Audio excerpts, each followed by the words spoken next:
By refinancing your loan, you're not saving money. You're reducing your commitment. Pockets of Sydney are on the verge of a property boom, and there's no sign of slowing down. How is it that we can show the client an extra $10 a week could potentially take a year off your mortgage? Reviewing your loan is so imperative. It could be the difference between paying your loan off in 25 years or paying your loan off in 40 years if you're continually extending the debt to refinance. In the last 20 odd years, I've just seen people come and their loans are just set up incorrectly. I've had a client in the past come to me and go, I want to take $50,000 out of my mortgage to buy myself a car. To me, it doesn't make sense. That's a head scratcher. Hi, and thanks for tuning in.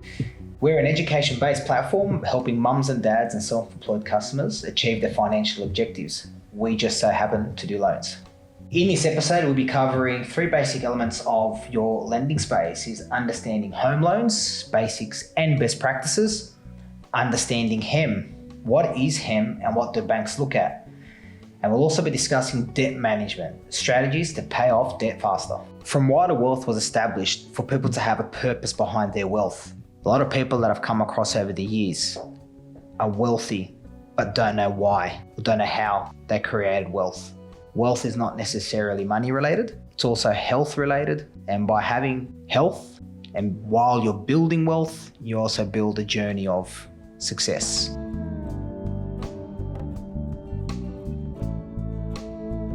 Hi, I'm Gabriel Mikha. To the left of me is Andrew Willis, Senior Finance Broker. And to the right of me is Andrew Ghaname, Finance Broker. So here we are, after many, many years of discussion from why to wealth. Gentlemen, how are we? Good. Good, mate. So we all know the purpose of setting up these particular sessions in place is to educate people on the industry, health, wealth, and many things that we do discuss on a regular basis, and teaching people that there are other opportunities and options out there.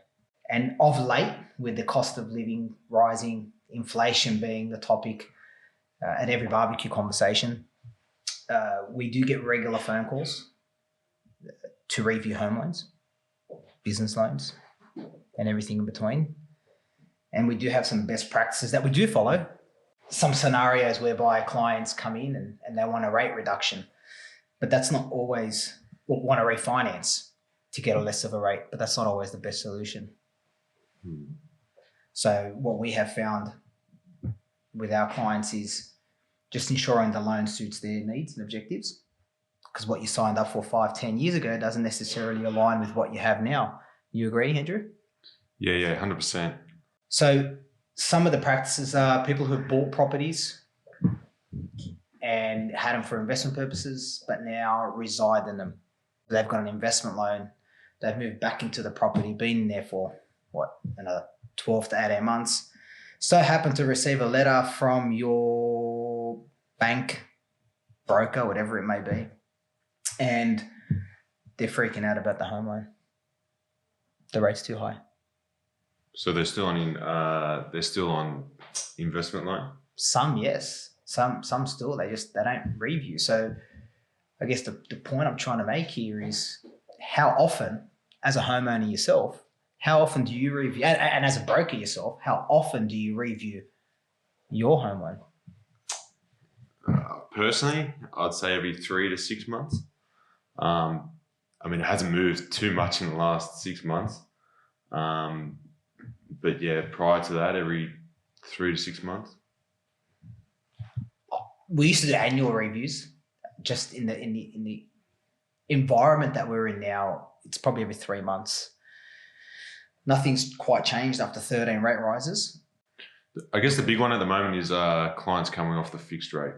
Yeah. Whether the bank's looking after them, not caring about them. So I had one client, 6.74, went to the bank, done a pricing, got them 6.14 after the pricing. And that's what shocks me. Just the retention piece isn't there. Yeah, like unless you play hardball with the banks, they're going to take every penny they can, I guess, to boost up their profits. can't you clearly see that the rates, well, the loans being paid, it's a head scratcher for me.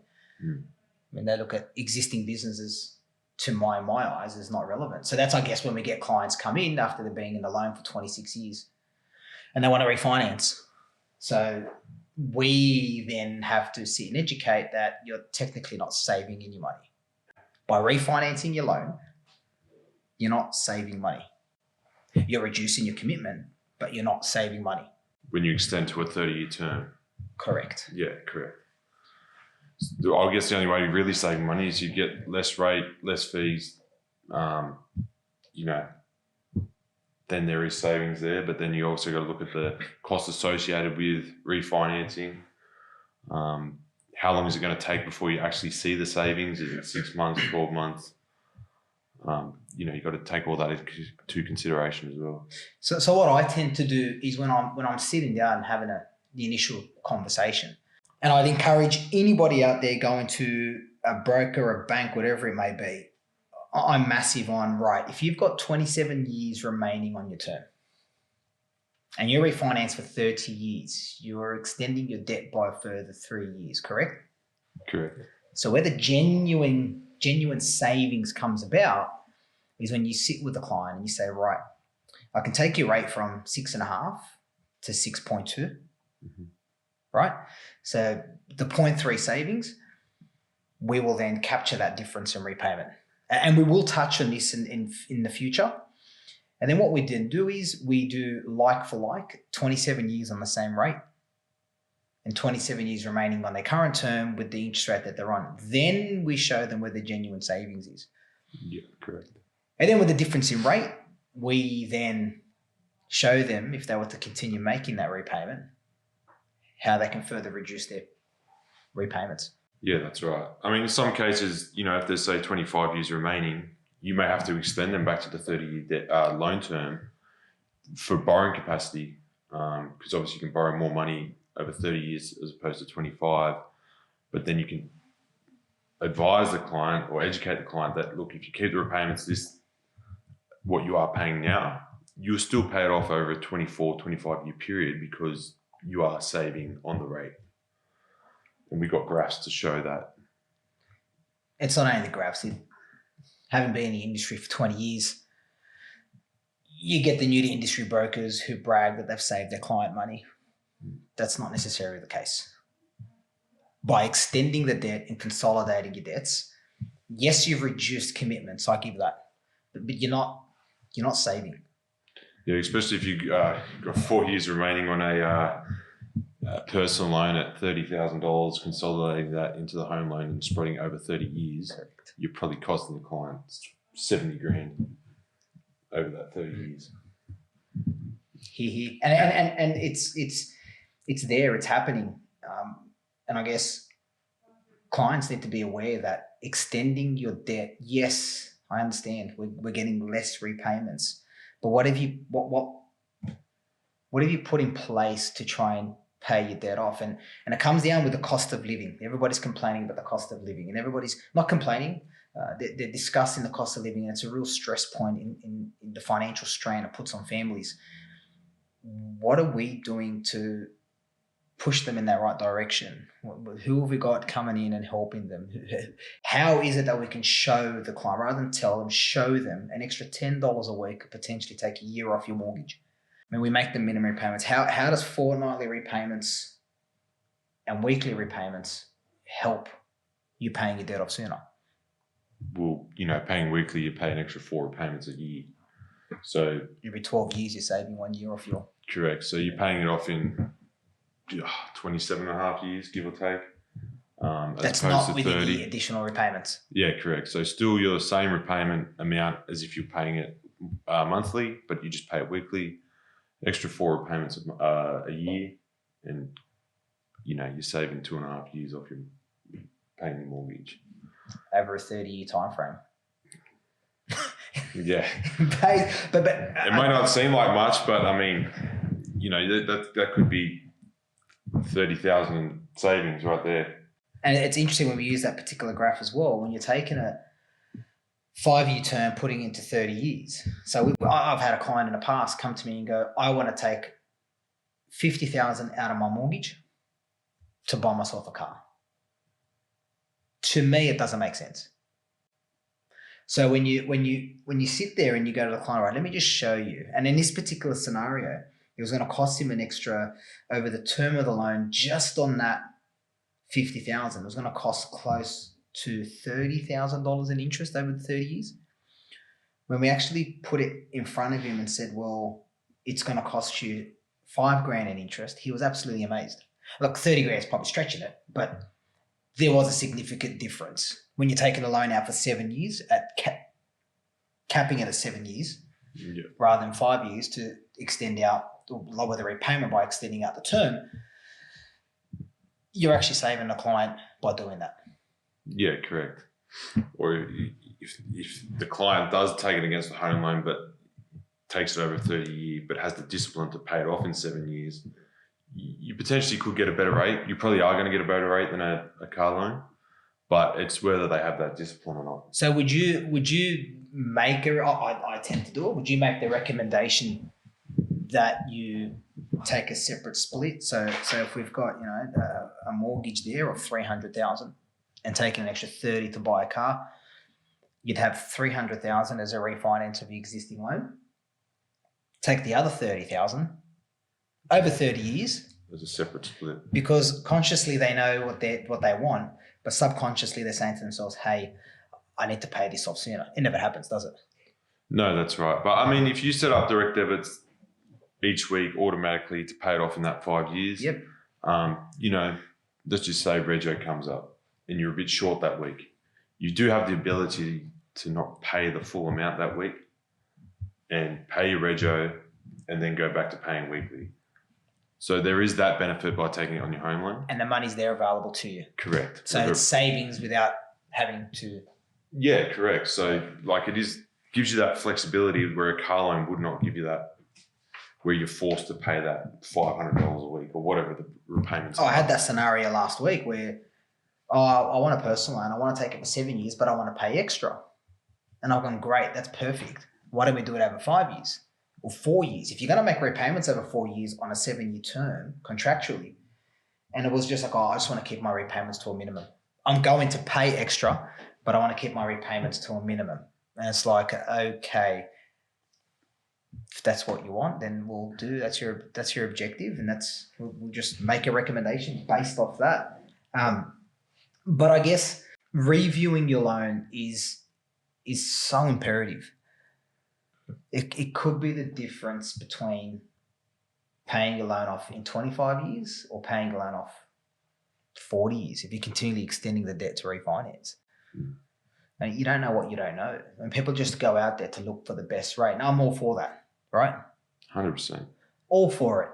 But let's change it up and start making the right recommendations, generally speaking, across the board. And just some people out there, they do it. Yeah, like you speak to some clients and they're like, no, I've got 26 years remaining. I want a 26-year term. I don't want to extend the term. I just want a better rate than what I'm on now. And great. If as long as the services, fantastic.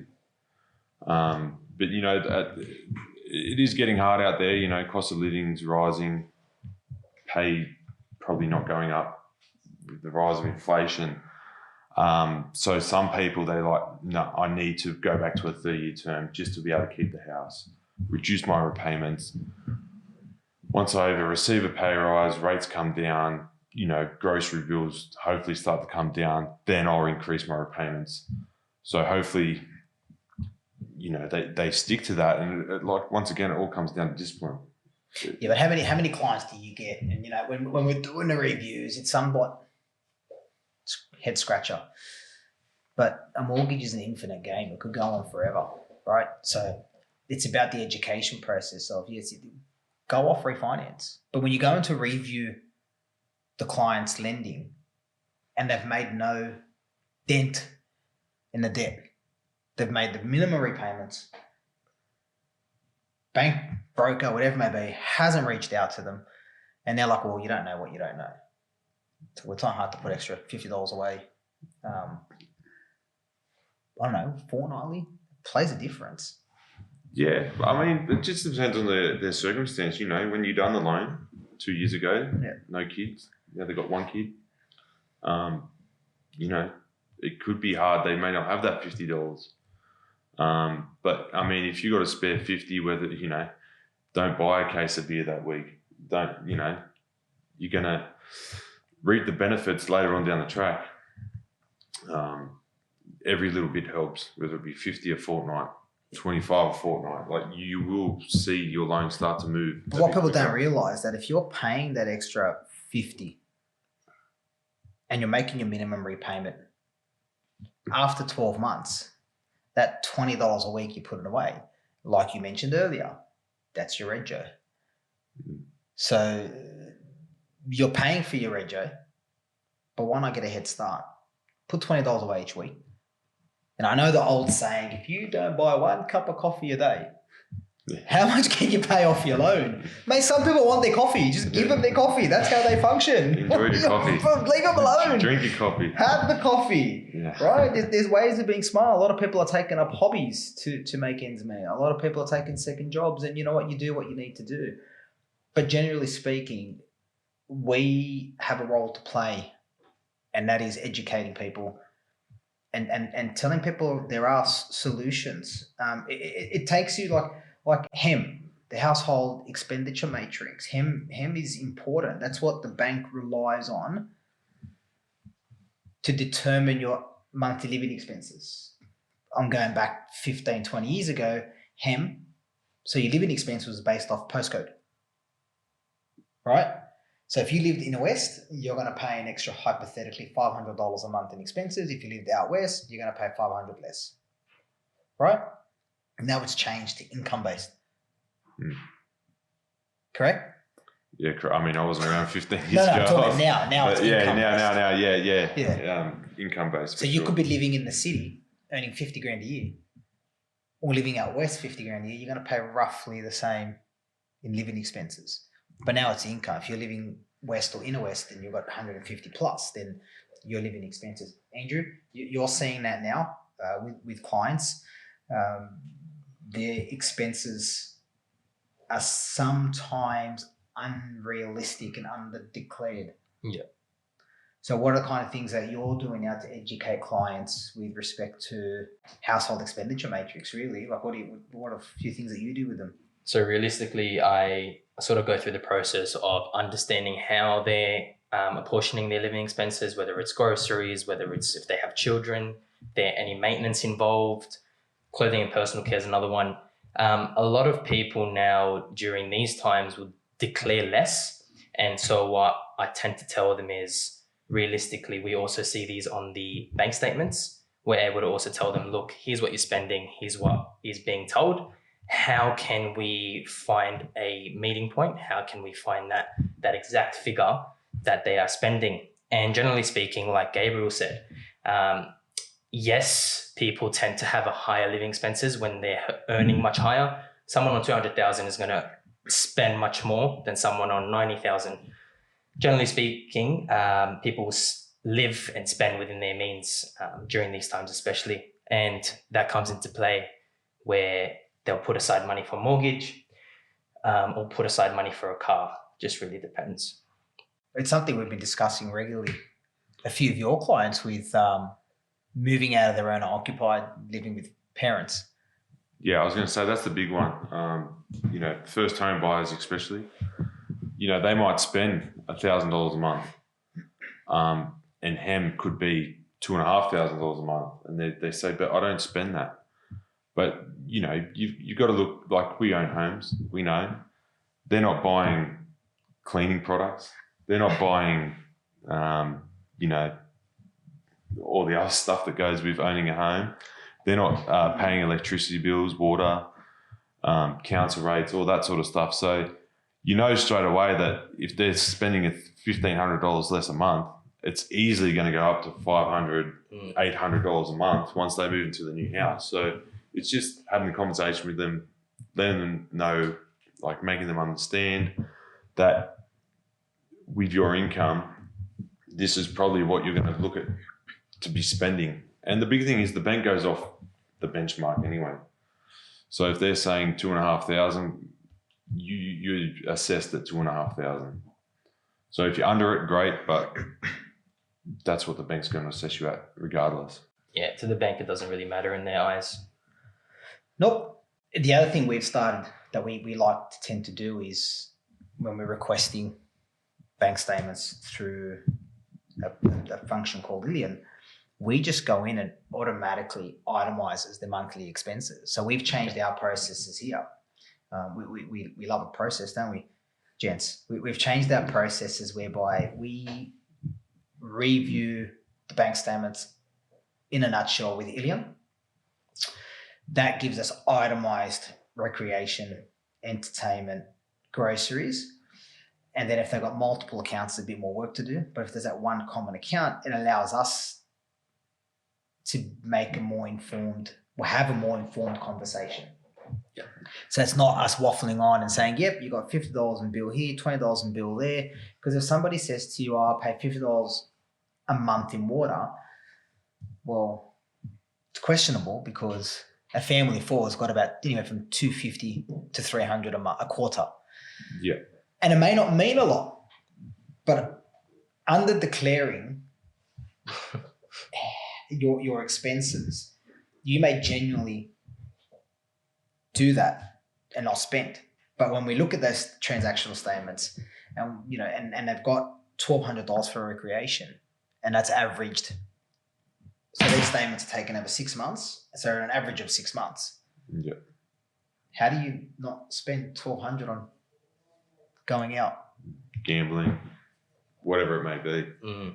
Scratching heads? Like I know for me, when I need to withdraw money, I try and tend to stay away from an RSL, a pub, or a club.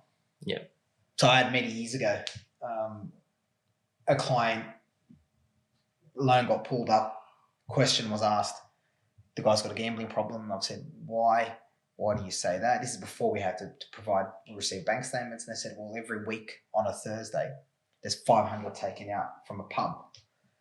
And I went, yeah, sweet. Let me just ask the question. So I rang the client. He goes, yeah, what's wrong with that? Oh, the pub is on the way to the train station. I get paid on a Wednesday. I withdraw the money on a Thursday. Yeah. And I said, okay, thank you for the explanation. I had to pass that information on. But these are the kind of things where if we fast forward 15 years, we're able to get a better understanding. So Andrew, your client had a few, well, you even have it too. Clients who just, love a punt on sports bet, right? It is what it is. But again, they don't, and this is where it comes from, an education piece. They're not aware as to the bank saying, hey, you've got sports bet account, you're taking the punt on a weekly basis. There's nothing wrong with that. Nothing. But the bank looks at it as potential gambling. Correct. I may be wrong.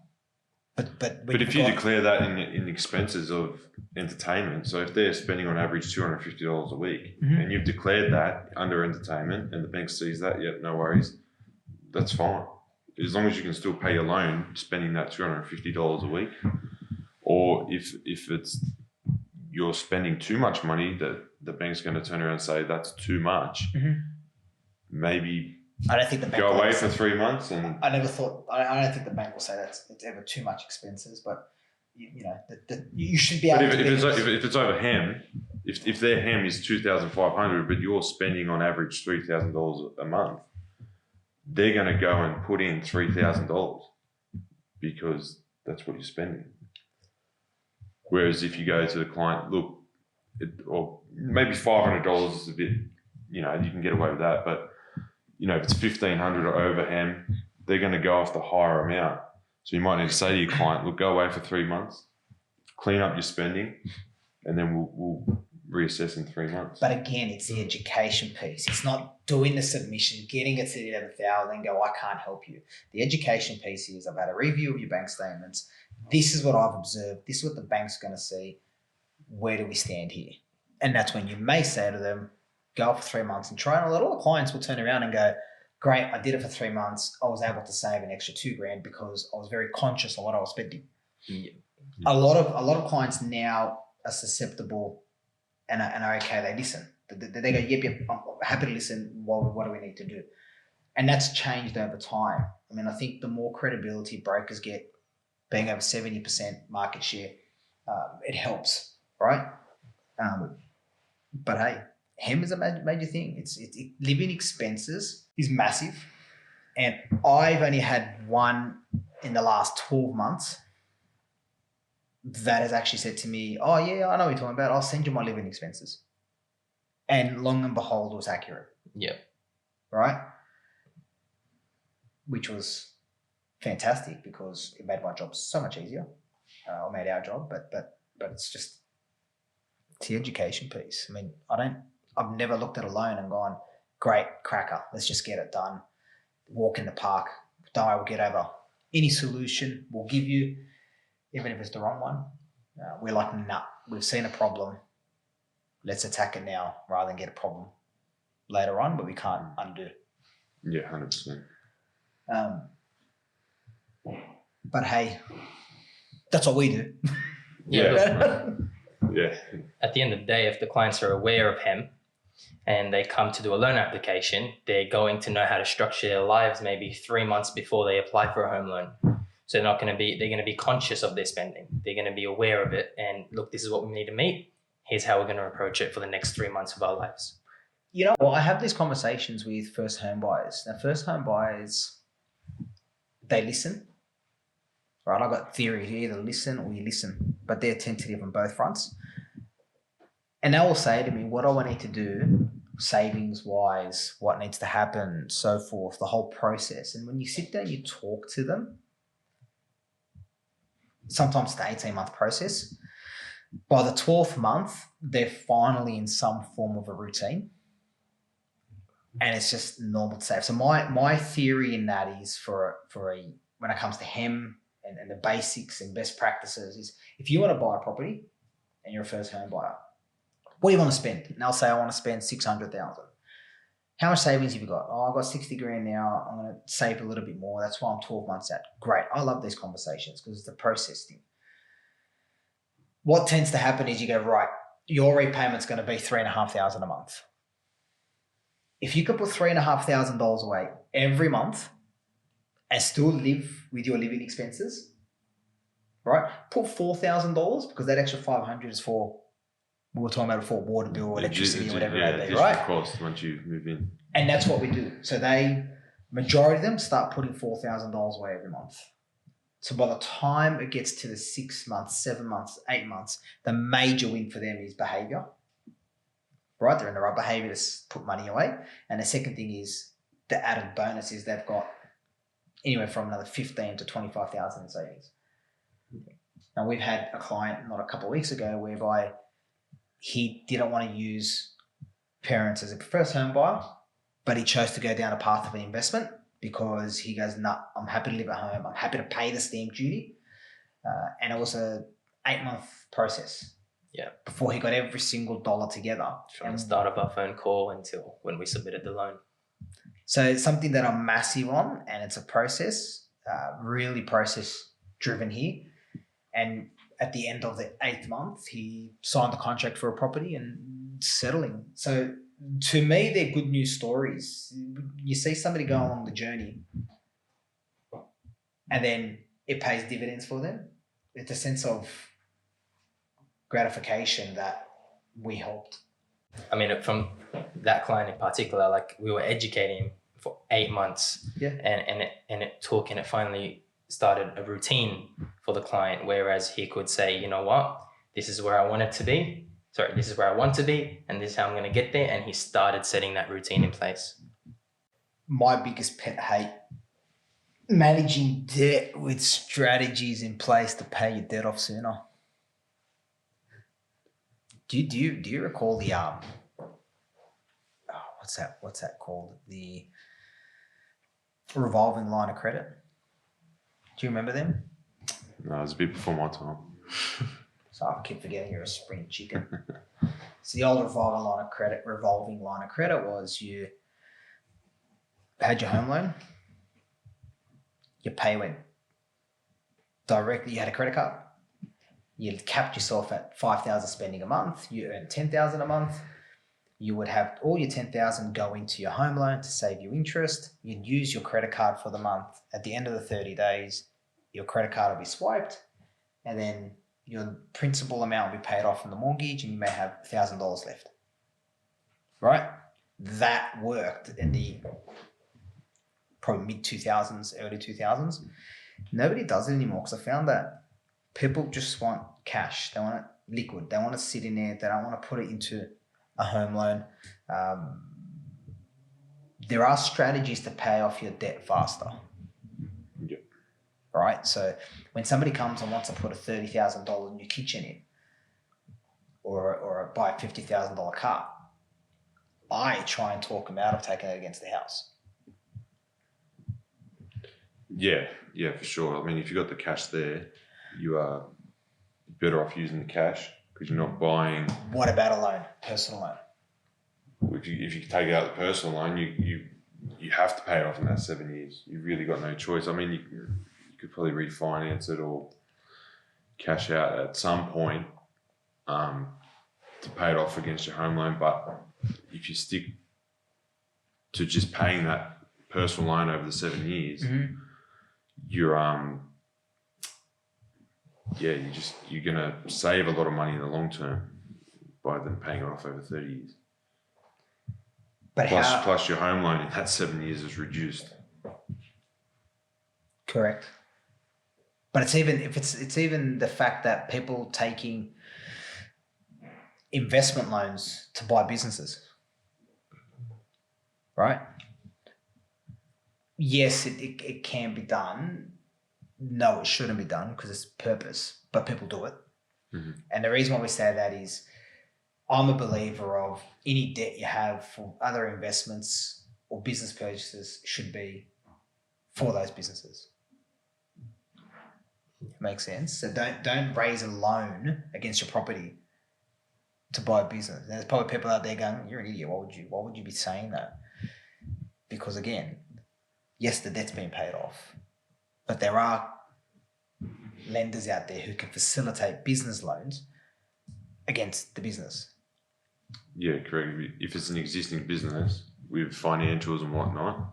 Well, even if it's a new startup and you've got industry experience and you've put a cracker business loan together, it can be done. There's ways around it. Yeah, for sure. There's ways around it. It's just in the last 20 odd years, I've just seen just people come and their loans are just set up incorrectly, right? So they took an investment loan to buy an owner occupied. That's a head scratcher. Yeah. Right? Or they took out a loan against a property to buy a business and the business is unencumbered. There's no debt on the business. Yeah, doesn't make sense. Unfortunately, to get rich in Australia, you've got to use the bank's money. Yep. Being cash flow positive, we've seen businesses screaming for their invoices to be paid. 7-day terms are gone to 30 days, 30 days to 60, 60 to 90. So by the time you get the payments at 60th day, you're back paying all your bills. So when you look at it on a 3-month rolling average, you're actually working to pay your debts off. And the reason why I say that is it brings me to the point of we get businesses now who come to us and go, "Oh, I need cash flow." And we're like, "Yep, tell us about your situation." So we'll see it, we'll look at their financials and we'll realize that there's the inventory is just not clearing in time. Or if they've sold stock, their invoice terms are just pushing out. So, okay, well, have you thought of a overdraft? So I went to my bank and they said, "No, they can't help me." Yeah. Right? Yeah. Well, you can get an unsecured overdraft. Just businesses. Lenders that you've probably never heard of. Absolutely, but there's solutions. Yeah, correct. There's solutions. And again, I repeat this continuously. We need to educate our clients to let them know that it's not always good to spend other than frequent fly points. On your credit cards, tap your card.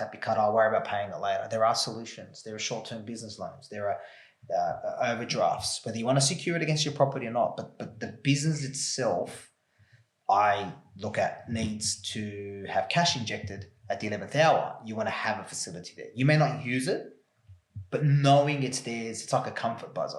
Plus, you're taking it against the company. Like the company's taking that debt on. If it's unsecured, yes. Yeah, you're not withdrawing it from equity from your home loan. That's not tax deductible on an owner-occupied loan. Like, it just doesn't make sense to do that. Well, and yes, people go, but if I borrow an overdraft, it's going to cost you money. Well, you've got hypothetically a 30 grand debt owing to the ATO at 11%. Well, 13%, yeah, I think it is. Well, there you go, 13%, Yeah. right? So you're happy to pay 13% general interest charges, but you're not happy to review not only your home loan, but review your business position, because a lot of people grow faster than what they think they were. Just, business comes through word of mouth, or the industry has just been so good to them, right? That when it comes to the rough periods, they're in panic mode because they need that cash. We've got some businesses now where they're in the transport industry, and it's tough out there for some. Yeah, it seems to have really slowed down in some aspects. And you're on a continuous basis being told, oh, yeah, you'll get paid. And then because that person that owes you the money is owed money, and it's a vicious cycle, and that person that he owes money, that owes money, is you that owes money, is owed money, and it just keeps on going round and round in circles. So that's where we come in and go, right, we need to mitigate that stress and go an overdraft. It'll get you out of the pickle that you're in. And will some go off invoices that you can provide to the lender to show that you are due to get paid? Well, that predominantly go off your bank account. So if your bank account is hypothetically got X amount of dollars every month going in, they usually go at 1.5 times of your overall turnover. Let's just say 2 months has passed, you haven't been paid. So you got invoices to show that you owed that money. That comes down to invoice financing. Yeah. That can happen. Yes, you're able to get paid based on invoice financing. But again, people are very skeptical. Oh, it's going to cost you money. Yeah, but it's money you don't have. Like you don't have it in your bank account, right? Especially if you've got wages to pay and bills. If you're transport, you got fuel costs, you got toll. Yeah. Toll is not $500 a quarter, right? It's sometimes, depending on the transport size. Depends how many trucks you got. Could be daily, it could be weekly. It could be daily, it could be weekly. Yeah. Right? So we're here, again, I've said this 15 times, we're here to educate people. When people call you in a panic, we're here to help them. And that's why you've got to be very calm in what we do. We need to help them. So we don't do credit cards. So I can't really, as in our space, we don't do credit cards. Right? But in regards to personal lending and business loans, depending on your objective and where you're at, some people travel overseas and take personal loans. Personal loans or top up their mortgage. But again, I'd probably go down a path of a personal loan and top up the mortgage. 100%. If you're disciplined, look, it's like training. People want a physique. You're not going to see a difference in the first 21 days of you going to the gym. Right? You won't see it until there and after. Under the provisor that you eat well and train well. You could train the house down. If you're not eating well, then it's not going to work. It's the same with your home loan. If you want to create wealth for the next generations, you need to implement certain behavior patterns and show them that you need to try and save 10 to 20% of your wage. If you can only afford 5%, save it. Put it in your home loan. Save the interest there. You can always go and touch it. You can always draw it back out. Me personally, I don't have an offset. I just throw in a redraw. It's just the thing I've done for years and years, and it works. It works. Essentially, it's the same as an offset. Absolutely. You've always got access to that money. But you're less prone to go into your redraw to draw out because you go, it's a bit of a, But if it's in the offset, it's just, here's the card. It's a process, isn't it? It can take 3 days sometimes. Depending on the bank you're with, yes. depending on the bank you're So with. if you need it right there and then, you don't have access to it if it's in the redraw. But even then, sometimes people come for a personal loan and they get declined. We've had clients declined or astronomical rates of 15% plus, and they're like, but why? And I've gone, well, there's a thing called your comprehensive credit score. Your credit score determines if you can borrow as a personal loan. Home loan, they don't have that. They look at your repayment history, but your, what is it? It's red, amber, and green. If you're in the red, very limited lenders. If you're in the amber, you spread your wings. If you're in the green, you're soaring with respect to where you can go and the rate you get. Yeah. Well, that's the big thing with personal loans, car loans, is your credit report rate. Yeah. Scores, credit report score. You know, the better the score, the better rate you're going to get. Mm-hmm. You know, with personal loans, you go in, you enter all the information for the client, they do a soft touch on the credit report, and they spit out a rate. So it could be anywhere from 10% to 25%. Yeah, depending on the lender. So if you're a nice, clean customer, 1,000 plus score, you're probably going to get closer to the 10. Mm-hmm. Whereas, you know, late repayments on home loans or whatever the case, and your score's at 400, you either declined or you're up at the 20-25%. And you know what? On that point, with respect to best practices and financial health checks, I mean, whenever you're sick, you go to the doctor, right? But some home loans are... Some males won't. Yeah. Go to the doctor if you're sick. So this is what we've seen in the last probably 3 to 4 months, where I've had 2 particular people come to me and go, I want a loan. We've done what we call a CCR. And I've said to the client, have you done a CCR? And they're like, what's a CCR? Obviously, we told them comprehensive credit report. And I go, what's that? And we said, well, your rate is determined off multiple factors. Mortgage repayment is one of them. Yep. Along with your personal lending and credit card lending, correct? Correct. Okay. So in one particular instance, we had a client approach their bank. Business owner refused to get an overdraft. And he went to the bank and said, hi, bank. This is in October. Hi, bank. I can't make my mortgage repayment this month. Let's call it 2,000. Right? I can't make my mortgage repayment this month of 2,000. What can you offer me? Yep, no problem. Don't make your mortgage repayment this month. Apologise. What we will do is we'll spread that $2,000 over 3 months, Mr. Client. Can you do that? Oh, yeah, that's great. So what is it? It's $2,000 divided by 3 is $660. $60. Yeah. So $600, right? Call it $650, whatever it may be.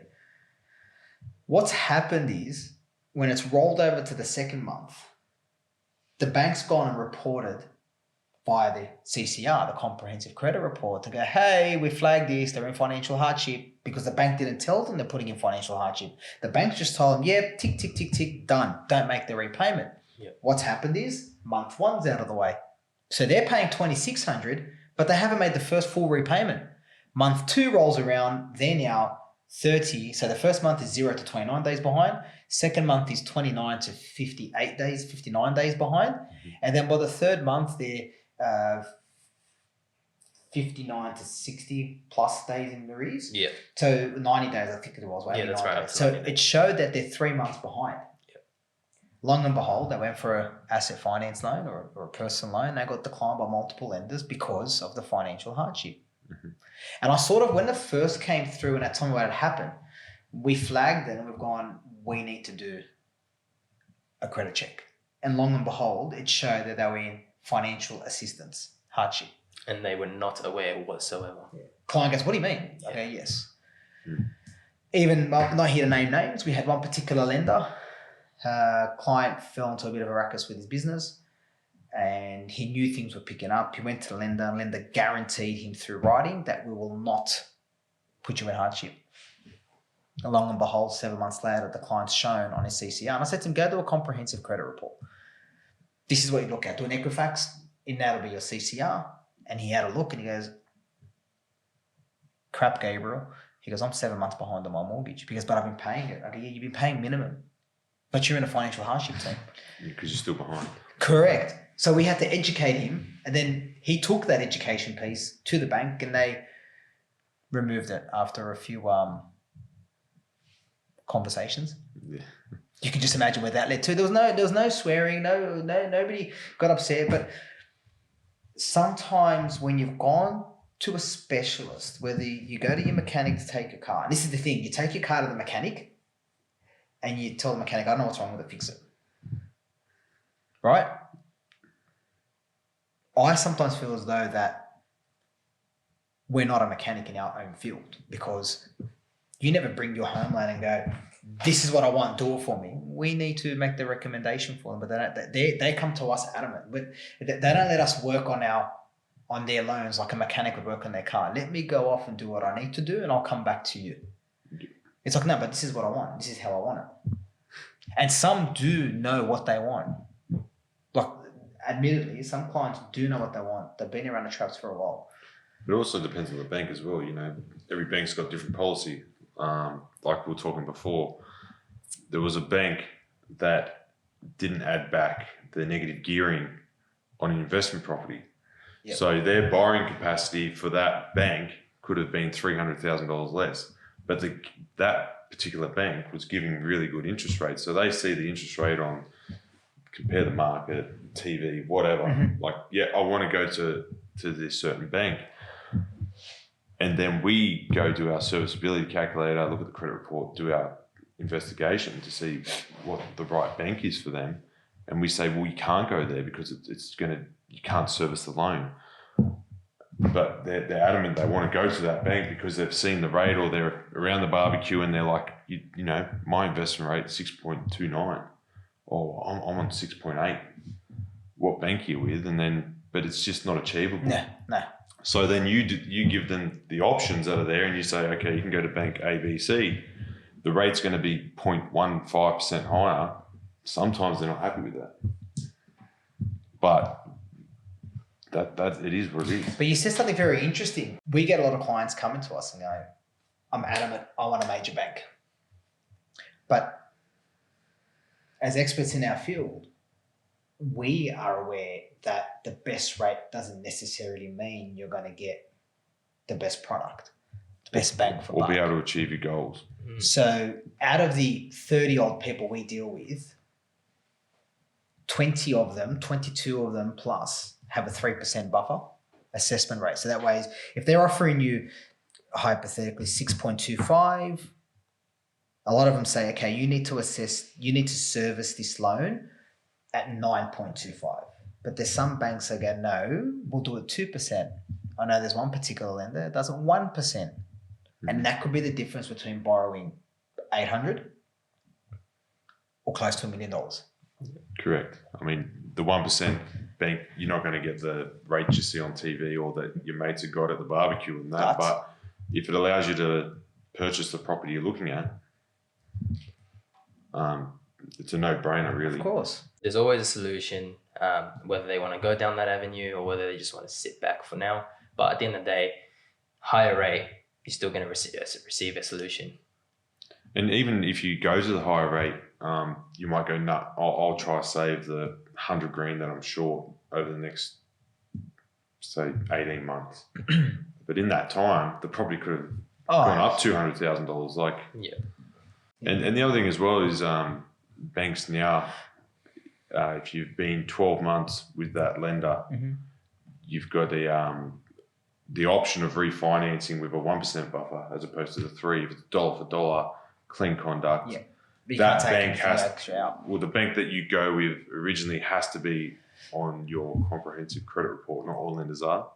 No. So you've got to be aware of that as well.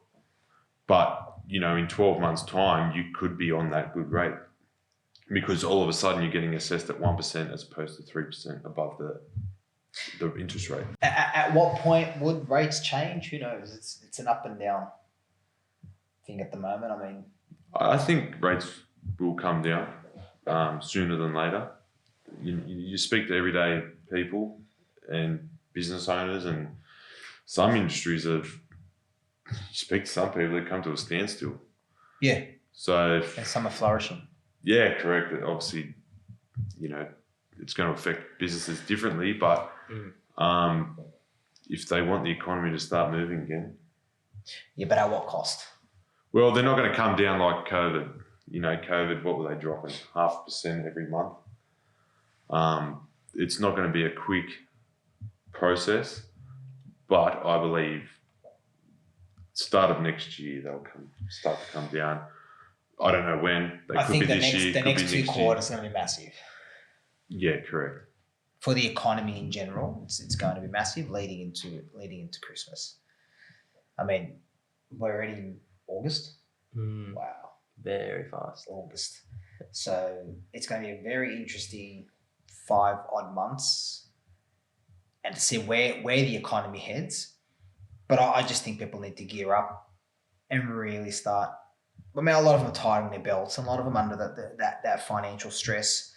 And a lot of our meetings are extended out by 5 to 10 minutes because people are just telling us that, what's actually happening in their field and how it's affecting them at home. But we help them work through it, and that's what we're here for. All right? In some cases, you've got clients that are moving back with mum and dad. Yeah. Because it is that tough. But if they're moving in with mum and dad and taking advantage of that. So if you're able to move in with mum and dad, and let's say, for example, you've been living in your house for 2 years, and then you move out and your repayments are $3,000 a month. Now, all those other bills, and this is, again, we say it over and over again, best practices, right? And you're saving yourself $800 a month in costs, council rate, water, the whole shebang. I know the council rate's still there, but the water, electricity, all little things like that, you would want to put that money on top of your mortgage. Correct. But how many do? That's the thing. Now you're back with mum and dad, you can afford to go out to that dinner, you can afford to go to the footy, you can afford to do these other things. So, and it's not cheap. What is it, $150 for a family to go to the footy these days? Let's not talk about the footy. Yeah, well. Yeah, 7 minutes. Parramatta. Yeah. Choked. No, we didn't. We were just easing our way into 2025. But we went to, and it was 18,000 there. So me being the person I am, started crunching numbers in my head, and I've gone, if this is what people are doing, and it was a good thing, not a bad thing. It was a good thing. If this is what people are doing in a cost of living crisis, we've got 18,000 people at this stadium. I know it was a battle of the West. But they're the things I look at outside of what we do on a daily basis. Even when I'm at the gym. I mean, it's weird. You watch these memes and these reels, but you just ask yourself, the person on a treadmill next to me, the person lifting next to me, the person who just walked in the gym, wonder what their financial circumstances are. Not because I'm nosy, but it's just interesting to see, because you do see the expressions on people's faces and the stress that it's causing. And it's a stressful moment. I applaud all those people who are out there busting their hump, right? Raising kids and educating their kids and working sometimes a second job just to meet their mortgage repayments, keep a roof over their heads. Right? That's it. It's life. I get it. But, when you're seeing pen pushers sitting on cushions, and let's be frank here, your next meal provided on the table is dependent on their decisions. Right? A lot of people say to me, I don't spend money. Why are the cost of living so high? Okay. I mean, I remember doing a presentation once and I said to people, do you want cost of living to go down? Because you all got designer handbags. They're going, yeah. And I go, well, stop buying them. Yeah, 100%. Stop buying them. I mean, if you don't have a mortgage, you're sweet. Nothing's changed. The rates could go to 10%. It doesn't matter to them. They can still go buy that handbag, but I know it's starting to hurt a lot of people. Yeah, but the problem is some people are not upfront with their approach. Like they're happy to just we like the relationship, not just the transaction. So when you've got the relationship, you can actually be open and clear and concise with the objectives and go, look, it won't work for this reason. We can't just yes sir, no sir. We've got a role to play. Yeah. Plus, my stepdad says all the time, your generation, they just want everything now. Whereas my generation, they'd buy the 2 better, they'd put an extension on and make it a 3 better. Whereas, you guys, your generation, they just want the 5 better straight away. Yeah. They don't want to wait, which, comes down to the handbag. They want the best handbag. They need to keep up with the Joneses to say, they've seen an influencer that's got this handbag. Oh, I've got to have that handbag.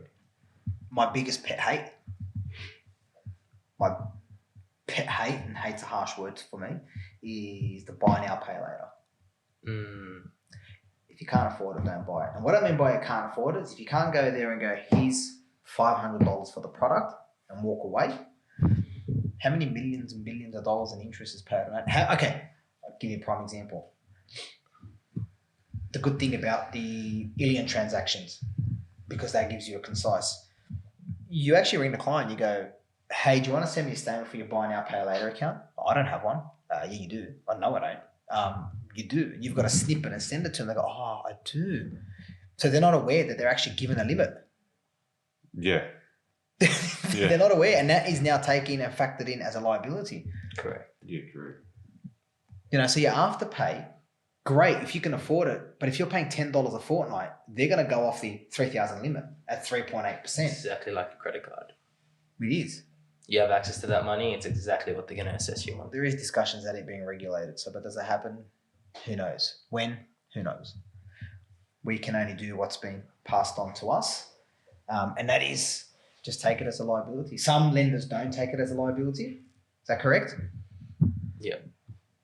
I think there's a majority of them do take it. The limit. Yeah, maybe, they do take maybe the limit. third-tier lenders. I don't know. I don't really use them, but yeah, maybe there is out there. Not that Major I've come banks across. will definitely look at it. They'll take it as a liability. Yeah, 100%. So just to summarise, I mean, the key takeaways are best practices. Review your home loan every 3 to 6 months. Ask the question. Go to your bank or broker, whoever it may be. With your living expenses, just be mindful of those expenses. If you're a first home buyer, have a chat with a specialist. Let them tell you what the feeler for them is moving forward. And the other one is just review your strategies. Your strategies change every 3 to 6 months, every 6 to 12 months, every 12 to 18 months, whatever it may be. I myself have a 5-year strategy plan, and at the 5th year, it gets realigned for the next 5 years. That's more business purposes. Personal, it's probably narrowed down to 12 to 18 months. But if I was to summarize, that will be my 3 key takeaways. Thank you for tuning in. This is general advice. It's not financial advice. This is for education purposes only. However, if you do feel we can help you, please reach out. I'll see you in the next podcast.